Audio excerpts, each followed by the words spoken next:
नमस्कार मित्रांनो, लग्नानंतर होईलच प्रेम या मालिकेच्या 17 जानेवारीच्या भागात आपल्याला पाहायला मिळणार आहे. संक्रांत असल्यामुळे आता सगळेजण पतंग उडवत असतात. त्यावेळी रम्यासुद्धा पतंग उडवत असते आणि पार्थसुद्धा. त्यावेळी आता युग त्याला म्हणत असतो, पार्थ दादा काप काप रम्याची पतंग काप.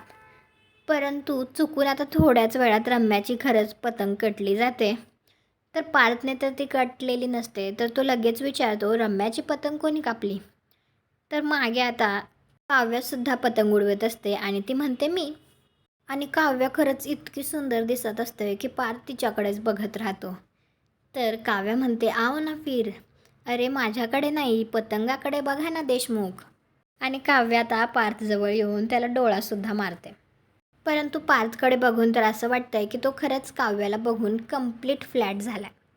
पुढे काय होईल हे पाहण्यासाठी आपल्या मराठी मालिका चॅनलला सबस्क्राईब करा, व्हिडिओला लाईक करा. भेटू पुढील भागात.